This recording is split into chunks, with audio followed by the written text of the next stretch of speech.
recibió a Universidade das Palmas.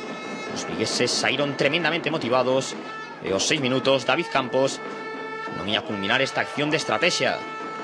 Os canarios da Universidade das Palmas levaron o peso do encontro nesta primeira metade. O Coruxo defendía ben, pero Jorge Pérez tivo traballo como no disparo de Futre.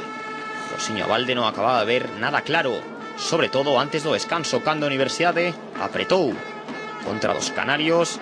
Na Caridane non acerta a definir. Eran momentos de febleza local e o plan inicial non funcionaba. Outra ocasión para a Universidade e a ter Ángel como protagonista. O vento soplaba na contra dos galegos, pero a situación ia trocar na reanudación cando Coruxo convertiuse nun ciclón na primeira acción da segunda parte, internada de Jacobo Campos. O lateral vai poñer o centro e o remate de Antón. Era 1-0 cando tan só ían 23 segundos. O autor do gol foi Antón, o medio centro que completou un gran encontro. No tanto deu as os verdes e no minuto 8 e a chegar ao segundo nun pase sensacional de Marco, e a definición é de Richie.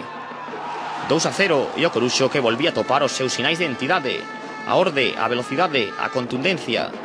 Gran pase de Marco e tanto de Richie, pero o mellor estaba por chegar un verdadeiro golazo, o 3-0 nun lanzamento de falta que asina Jonathan Antúnez.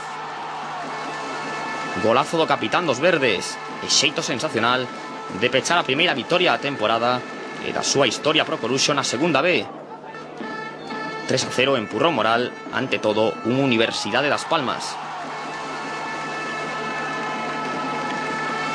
É un dos clásicos da segunda B, un dos clásicos de arriba, non? Entonces, bueno, pois nos ten que marcar un antes e un despois para saber que sí que podemos facer as cousas pois ben, non na primeira parte, sino na segunda. Cargado de moral, o Coruxo afronta a vindeira semana o derbi en Barreiro ante o Celta B.